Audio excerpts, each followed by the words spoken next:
नागपुर में कांग्रेस नेता विजय वडेट्टीवार ने कहा कि राहुरी और बारामती उपचुनाव को लेकर अभी बिन विरोध चुनाव पर कोई फैसला नहीं हुआ है। महाविकास आघाड़ी की बैठक के बाद ही निर्णय होगा। साथ ही उन्होंने सरकार पर बजट में दिखाते और निधि के दुरुपयोग का आरोप लगाया। उमेदवार देणार आहेत नाही, या संदर्भात कुठलीही चर्चा झालेली नाही आणि शेवट चर्चा झाल्यानंतरच निर्णय होईल। महाविकास आघाडीच्या बैठकीमध्ये चर्चा करू आणि निर्णय घेऊ, पण अद्याप तरी या संदर्भात कुठलाही प्रस्ताव सत्ताधाऱ्याकडून किंवा सिटिंग आमदारांच्या पक्षाकडून आलेला नाही। मुख्यमंत्र्यांनी आवाहन केलं होतं की बिनविरोध होऊ द्यावा, म्हणून लढायलाही तयार आहोत आम्ही, पण बिनविरोध झाला तर योग्य आहे असं म्हटले मुख्यमंत्री। नाही, लढायला तयार आम्हाला, पण लढायला तयार आहोत आम्ही। विषय असा येतो की यापूर्वी जर आपण पाहिलं तर त्या ठिकाणी ती भूमिका त्यांची तशी होती का हे तपासून पाहू आम्ही, कारण अनेक ठिकाणी आम्ही बिनविरोध विचार केला, पण त्यांनी उमेदवार उतरवलेत। हे अनेक नांदेडमध्ये सुद्धा उमेदवार उतरवला गेला होता, त्यांनी हे होऊ दिलं नाही।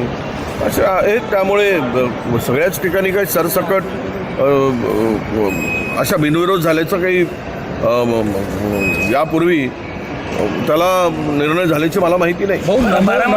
नमो शेतकरी स्वाभिमान योजनेमध्ये राज्य सरकार SC आणि STच्या ज्या कल्याणकारी योजना त्याचा पैसा वापरणार असल्याची माहिती समोर आहे। काय हे तर आता सरसकट काय त्यांना SCचं काही संबंध देणं घेणं नाही, STचं देणं घेणं नाही।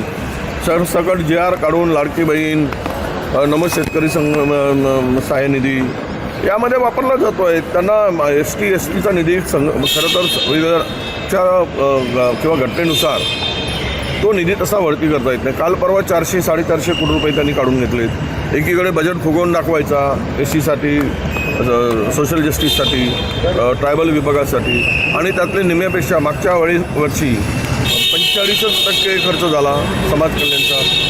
45%मधूनही लाडक्या बहिणीला गेले आणि इतरत्र निधी वळवला गेला, म्हणजे त्या घटकाला, कॅटेगरीला काहीच पैसे मिळाले नाही। ट्रायबलमध्ये तर केवळ 38%च निधी खर्च झाला मागच्या वर्षी।